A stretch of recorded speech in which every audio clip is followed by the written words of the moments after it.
Does anybody know what it means when you have a dream that you have a sink full of dishes and you got like your hot soapy water? My mom puts a little bleach in her dishwater, so got like a little scent of bleach wafting up from the bubbles, and you're just washing dishes and washing dishes and washing dishes, and you never see the bottom of the sink, and then you make yourself wake up because then it's kind of like a nightmare of never ending dishes. Does that mean something? My dreams always mean something. My dreams are always my subconscious talking to me. And so what does that mean? My real life sink is empty. It's currently empty. And yesterday I did laundry and actually folded the clothes and put them away. Maybe the dream is about my writing. I don't know. Welcome. Sometimes it's like, I don't know. I feel like I'm being more and more myself on this podcast, and it's dangerous because I'm a very unserious person. Very.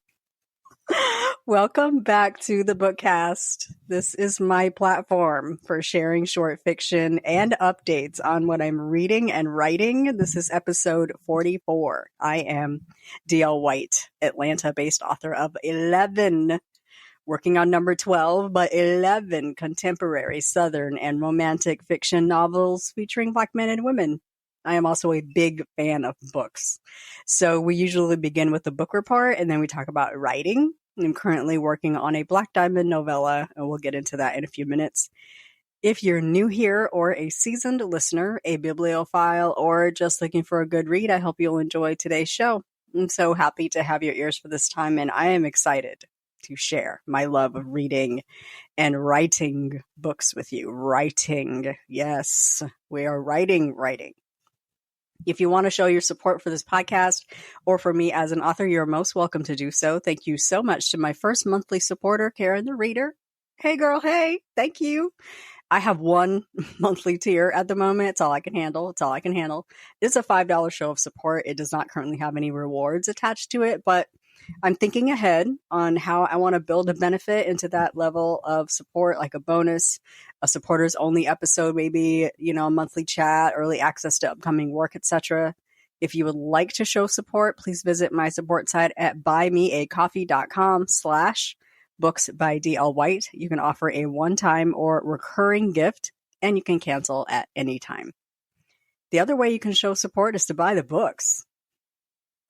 That makes so much sense. Buy the books. booksbydlwhite.com/books has all of the good stuff. My titles are available in ebook wherever they're sold: Amazon, Barnes & Noble Nook, Apple Books, Kobo Books, or direct from me. I distribute through BookFunnel, which is a super handy app.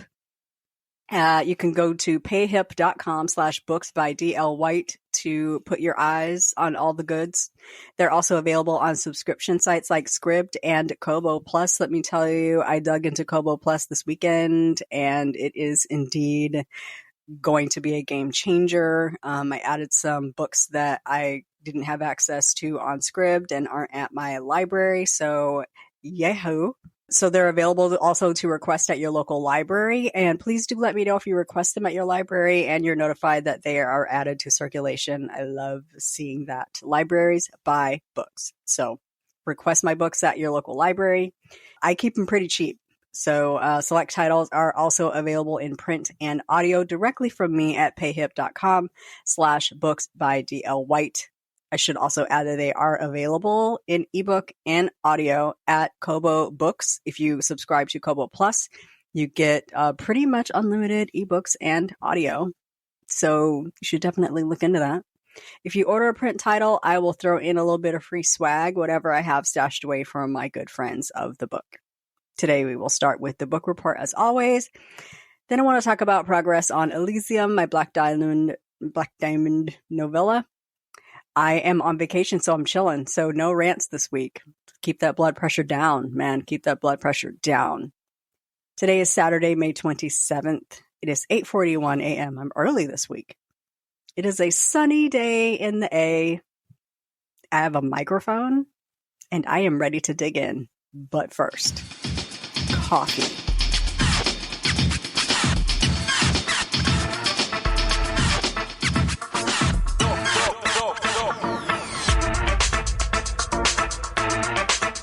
Okay, that is really good stuff. It is nice and hot and sweet and creamy. I need to finish so that it will still be hot when I am ready to drink it. So we begin as always with the book report because I am a book head. I have read 71 books of my challenge to read 100 books this year. It's pretty on par for me. I usually hit 100 around September-ish, maybe late September, mid to late September. And then I like to see how far above 100 I can get. One year I think last year I tried to do 150 and I was just dragging myself to that finish line. I don't want to work that hard to hit a goal. So 100 is a good number for me. And then I just like to see how far above 100 I can get. Like 130 is probably a really good goal for me this year. So we'll see if I can hit it, but I'm just going to leave it at 100 until it's quite obvious that I'm going to read way more than that. I'm 31 books ahead on my Goodreads challenge. Yes. 31 books ahead. Can't stop, won't stop. I just be reading. I know a lot of people ask, like, how do you do that? How do you do that? I don't have a life. How many times I have to tell y'all? It's just me and these NSYNC bobbleheads in this room. I just be reading.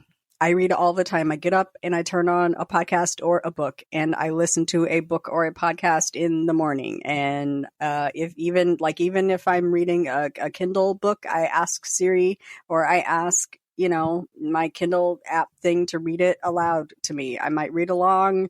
I might just be listening. It's just me in this room doing typey things. My hands have to be busy and I love to have something to listen to while I work. So that's how I be doing that.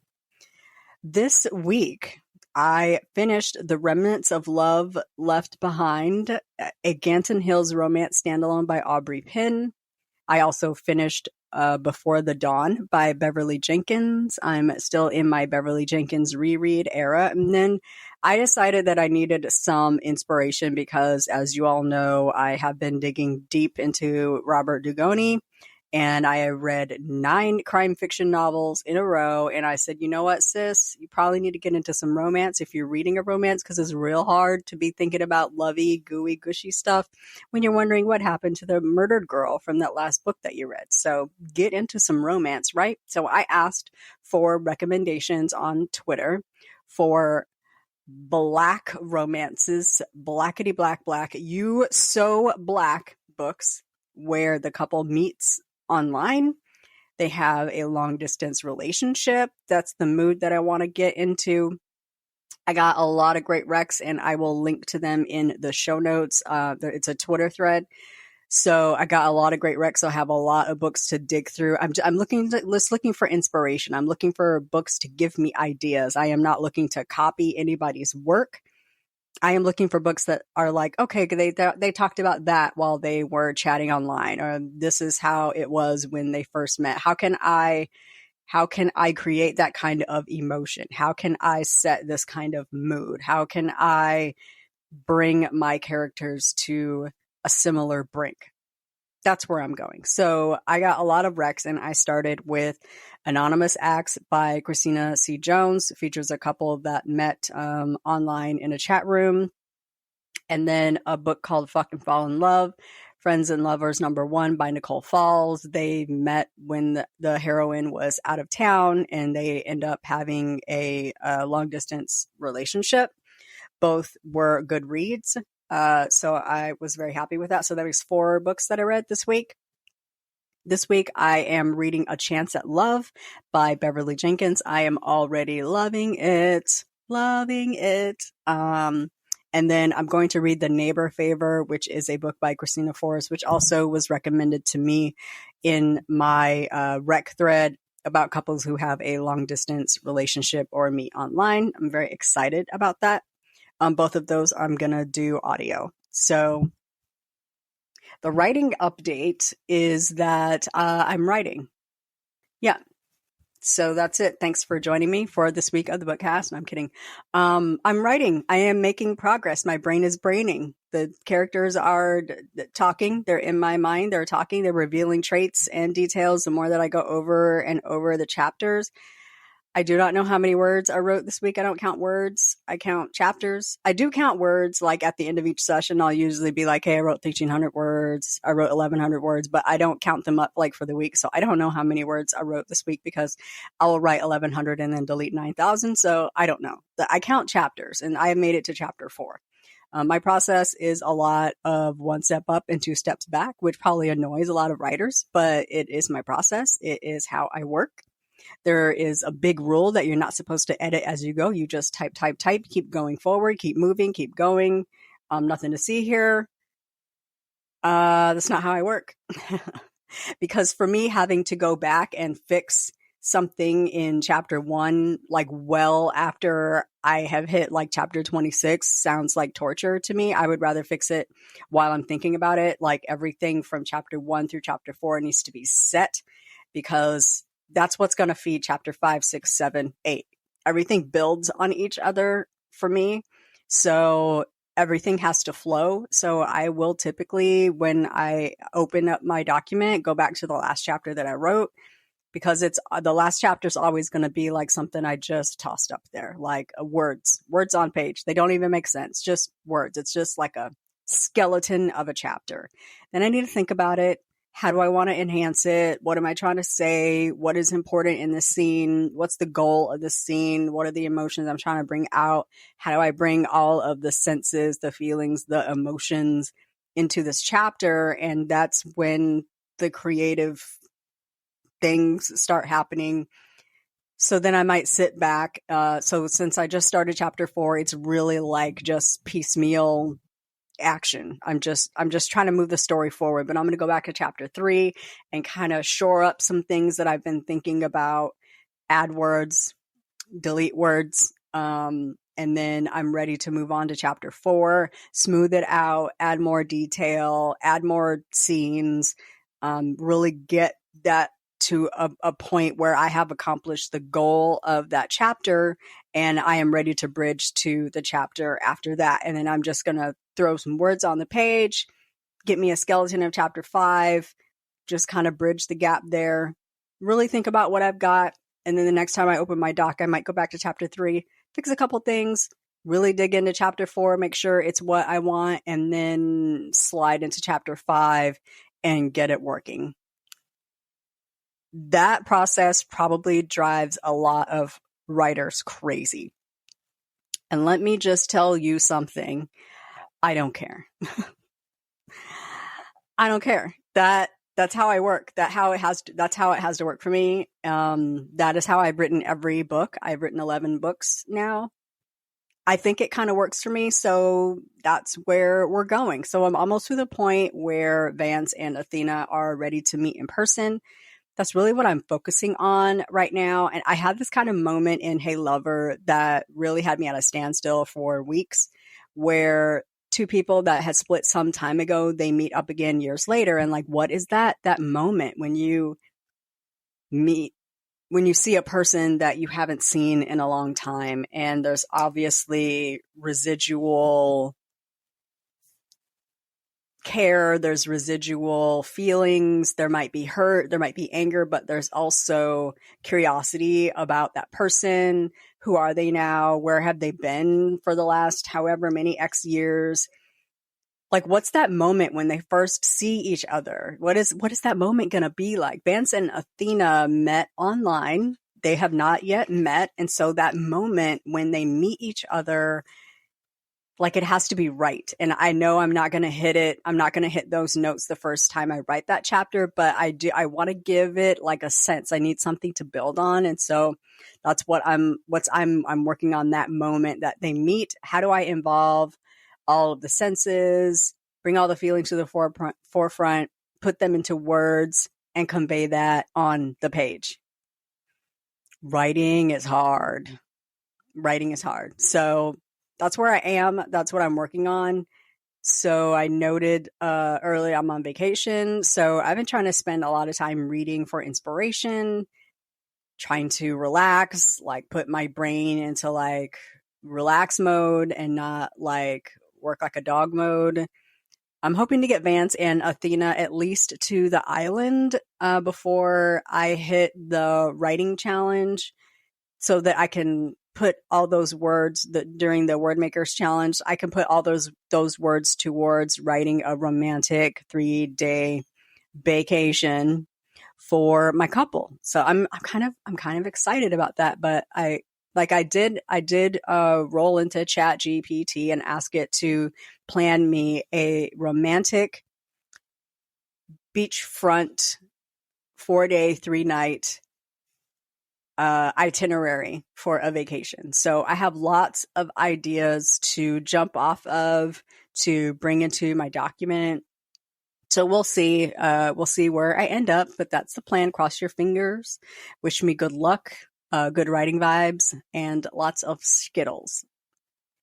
I'm kind of excited to get to what I call the point of no return, which is where I know I'm deep in the book and I can't stop, and I see the light at the end of the tunnel, and I know the book is going to happen, because that's when I can start sharing like visuals and sample Sundays. And maybe if I get some more people who want to be a part of the supporters group, maybe I will start sharing some exclusive snips in there before anybody else gets them. So kind of excited about that. There's another, I guess there's another nudge to go to buymeacoffee.com and show me some love.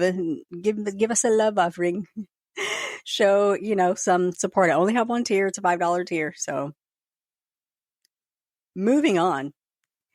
In-person appearances almost never happens unless it's local. I don't really do book sales. What do they call them? Book appearances. I don't really do them unless they are local, because I can't afford to fly me and my books anywhere to lose money. Unfortunately, that's a decision that I had to make for myself some time ago. So unless they are like in driving distance, I'm not going. I am making an exception for the Resist Booksellers grand opening on June 17th. It's in Petersburg, Virginia, which is a suburb of Richmond. If you are in the area on June 17th, which is Juneteenth weekend, please come on out to the grand opening. It's going to be a really great time. I am looking forward to meeting some authors that I absolutely stan in person. Black fantasy author C.M. Lockhart will be there.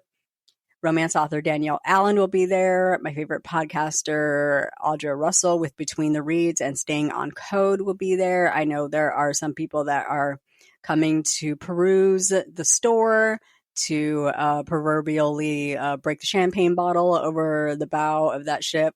I don't know where that visual came from, but it's a good luck thing.